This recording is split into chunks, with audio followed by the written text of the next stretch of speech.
વાત સુરતની કરીએ તો સુરતમાં નવજાત બાળક મળવાનો સિલસિલો યથાવત છે। લિંબાયત વિસ્તારમાંથી નવજાત બાળક મળી આવ્યું છે। સ્મીમેર હોસ્પિટલના તબીબે બાળકને મૃત જાહેર કર્યું છે। અગાઉ પાંડેસરામાં 1.5 મહિનામાં 3 નવજાત મળી આવ્યા હતા। પોલીસે ગુનો દાખલ કરી વધુ તપાસ પણ હાથ ધરી છે। જ્યારે સુરતની વાત કરીએ તો સુરતમાં નવજાત બાળક જે મળવાનો સિલસિલો છે તે યથાવત છે। હાલ પણ એક નવજાત બાળક મળી આવ્યું છે જેને તબીબે મૃત જાહેર કર્યું છે। અને અગાઉ પાંડેસરાની વાત કરીએ તો પાંડેસરામાં પણ 1.5 મહિનામાં 3 નવજાત મળી આવ્યા છે। ત્યારે આ નવજાત મળી આવવાનો સિલસિલો યથાવત જોવા મળી રહ્યો છે।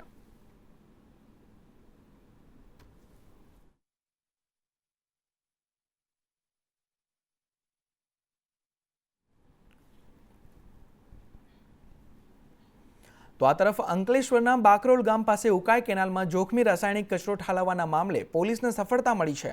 ભરૂચ ક્રાઇમ બ્રાન્ચે 5 આરોપીઓની ધરપકડ કરી છે અને કાર્યવાહી હાથ ધરી છે। જોખમી કેમિકલ ઠાલવવાના કેસમાં ક્યુબી લેબ કંપનીના સંચાલકની પણ ધરપકડ કરવામાં આવી છે। અત્યાર સુધી કેનાલમાં 5000 લીટર કેમિકલ યુક્ત પાણી ઠલવાયું હોવાનો ખુલાસો થયો છે। લોકોના વિરોધ બાદ જીપીસીબીએ સ્થળ તપાસ કર્યા બાદ ફરિયાદ નોંધાવી હતી।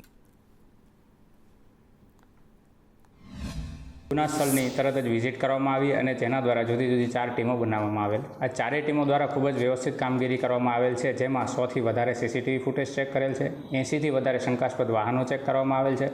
આ ઉપરાંત ભૂતકાળની અંદર આ પ્રકારના ગુનામાં સંડોવાયેલા જુદા જુદા આરોપીઓની પૂછપરછ કરવામાં આવેલ છે। તેમજ ટેકનિકલ સર્વેલન્સ તેમજ હ્યુમન ઇન્ટેલિજન્સની મદદથી અલગ અલગ દ્રષ્ટિકોણથી ઝીણવટભરી તપાસ કરી અને અંતે આરોપીઓને પકડવામાં સફળતા પ્રાપ્ત થયેલ છે। તો આ તરફ હળવદ નગરપાલિકામાં કોંગ્રેસની હાર બાદ રાજીનામાનો દોર જોવા મળી રહ્યો છે। હળવદ શહેર અને તાલુકા કોંગ્રેસ પ્રમુખના રાજીનામા છે। હળવદ નગરપાલિકાની ચૂંટણીમાં હાર થતાં તેઓએ રાજીનામું આપી દીધું છે અને હારની જવાબદારી પણ સ્વીકારી। બંને પ્રમુખના રાજીનામા શહેર પ્રમુખ શૈલેષ દવે અને તાલુકા પ્રમુખ KM રાણાએ રાજીનામું આપ્યું છે। નગરપાલિકામાં કોંગ્રેસ માત્ર એક જ બેઠક જીતી શકી છે, ત્યારે હળવદ નગરપાલિકામાં કોંગ્રેસની હાર બાદ આ રાજીનામાનો દોર જોવા મળી રહ્યો છે।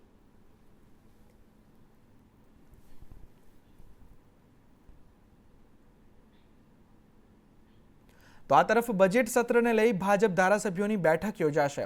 સીએમ અને પ્રદેશ અધ્યક્ષની હાજરીમાં વિધાનસભા ખાતે આ બેઠક યોજવામાં આવશે। ધારાસભ્યોને સીએમ અને પ્રદેશ અધ્યક્ષ માર્ગદર્શન આપશે। સત્રમાં રજૂ થનાર બિલોને લઈ તેમને માર્ગદર્શન આપવામાં આવશે અને 4 વિધેયક બાબતે ધારાસભ્યોને વાકેફ કરવામાં આવશે।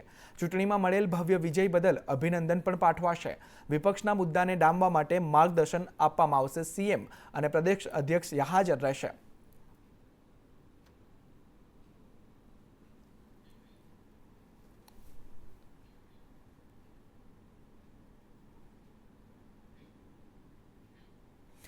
ત્યારે 19 ફેબ્રુઆરીથી 28 માર્ચ સુધી વિધાનસભા સત્ર ચાલશે અને મંત્રી પ્રફુલ પાનસરિયાનું વિધાનસભા સત્રને લઈ નિવેદન સામે આવ્યું છે।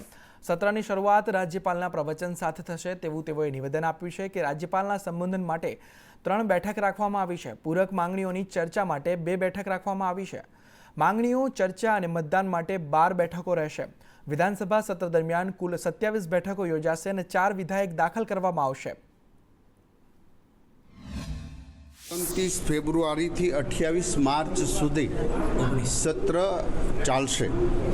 તેમાં 19 ફેબ્રુઆરીથી 28 માર્ચ સુધી આ સત્ર ચાલશે, જેમાં પહેલી બેઠકમાં મહામહિમ રાજ્યપાલના સંબોધન પછી દેશના પૂર્વ વડાપ્રધાન સ્વર્ગસ્થની શ્રદ્ધાંજલિ અને ધારાસભ્યની શ્રદ્ધાંજલિ બાદ બેઠક મુલતવી રહેશે। બીજા દિવસેથી કામકાજ શરૂ થશે।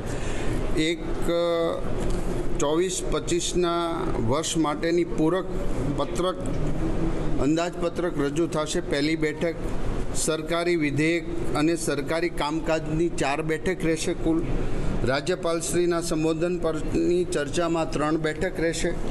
પૂરક માંગણીઓ પર ચર્ચાનું મતદાન 2 બેઠકો રહેશે। ત્યારે બજેટ સત્રના દિવસો વધારવા કોંગ્રેસે માંગ કરી છે। કામકાજ સલાહકાર સમિતિની બેઠકમાં આ માંગ કરવામાં આવી છે કે બેરોજગારી, પેપર ફૂટવા, કૌભાંડ અંગેની ચર્ચા જેને લઈ ચર્ચા કરવા માટે બજેટ સત્રના દિવસો વધારવામાં આવે તેવી કોંગ્રેસ દ્વારા માંગ કરવામાં આવી છે। મંદી અને મોંઘવારીની પણ ચર્ચા કરવા કોંગ્રેસની માંગ છે। કોંગ્રેસ નેતા અમિત ચાવડાએ નિવેદન આપ્યું છે।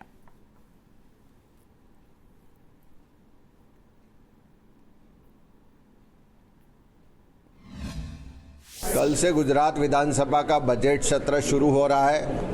आज उसके लिए जो बात हुई है उसके हिसाब से हमने स्पीकर के सामने डिमांड किया है कि गुजरात की जनता आज मंदी महंगाई से परेशान है। गुजरात का युवा बेरोजगार है। चारों तरफ भ्रष्टाचार की वजह से लोगों की लूट हो रही है। किसान परेशान है। सभी तरीके से गुजरात में जो चारों तरफ मिसमैनेजमेंट हो रहा है, चारों तरफ जो भ्रष्टाचार हो रहा है, उस पर विस्तृत चर्चा के लिए विपक्ष को पूरा समय मिले, वो आज हमने स्पीकर से मांग की है। એક્રોપોલિસ મોલમાં ચોરીની ઘટના સામે આવી છે। કેશ કાઉન્ટરમાં રહેલ 22,000ના રોકડની ચોરી કરવામાં આવી છે। શોરૂમના ઇમરજન્સી દરવાજાને તોડી તસ્કરોએ ચોરીને અંજામ આપ્યો છે। બોળકદેવ પોલીસે સીસીટીવીના આધારે તપાસ પણ હાથ ધરી છે। કેશ કાઉન્ટરને તોડીને 22,000ના રોકડની ચોરી કરવામાં આવી છે, ત્યારે સીસીટીવીના આધારે પોલીસે તપાસ પણ હાથ ધરી છે। અમદાવાદના થલતેજમાં આવેલા એક્રોપોલિસ મોલની આ ઘટના છે કે તસ્કરો દ્વારા તો ઇમરજન્સી ડોર તોડીને કેશ કાઉન્ટરમાંથી 22,000ના રોકડાની ચોરી કરવામાં આવી છે। હાલ તો પોલીસે સમગ્ર મામલે કાર્યવાહી હાથ ધરી છે, તપાસ હાથ ધરી છે।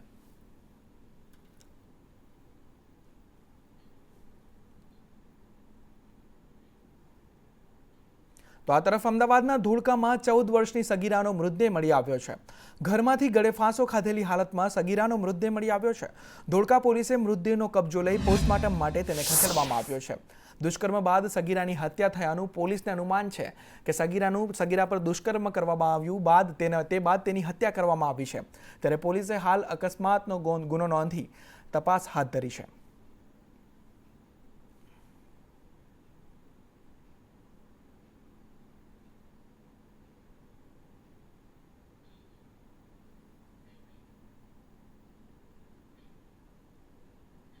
તો આ તરફ વિરમગામ અને સાણંદ તાલુકા સીમમાં ખનન પર દરોડા પાડવામાં આવ્યા છે।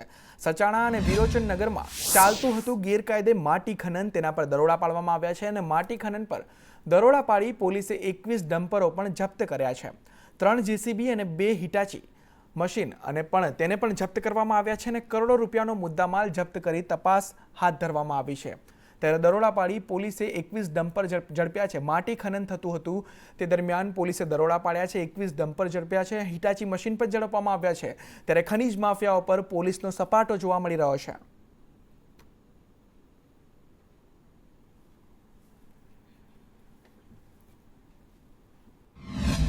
ઘરના મકાન ભાડાના મકાનમાં બંગાળી ફેમિલી રહેતી હતી અને એ બંગાળી ફેમિલી બહારથી માણસો બોલાવીને દારૂ પીતી હતી અને અહીંયા એવું જ દિશા મળ્યું છે કે વેશ્યાગૃહનું કામ થતું હતું।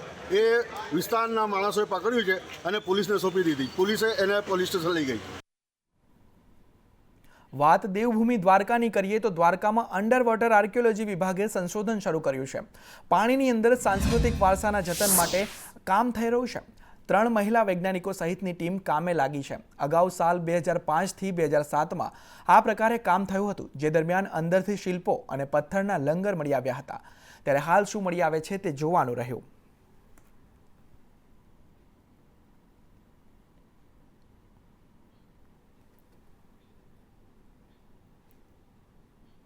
તો આ તરફ સાબરકાંઠાના પ્રાંતિજ તાલુકાના બાદરજીના મુવાડા ગામે અમરબાની સિકોતર માતાજીનો 5મો પાટોત્સવ ઉજવવામાં આવ્યો હતો।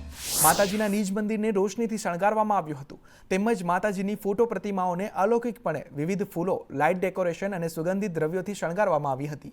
તેમજ માતાજીને વિવિધ શુદ્ધ ઘીની મીઠાઈઓ, ફરસાણ, ફળો, મેવા, મુખવાસ સહિતના અન્નકૂટ પણ ભરવામાં આવ્યો હતો। 11 કુડી મહાયજ્ઞમાં પણ શુદ્ધ સુગંધિત દ્રવ્યોનો શુદ્ધ ઘી સાથે હોમ કરાયો હતો।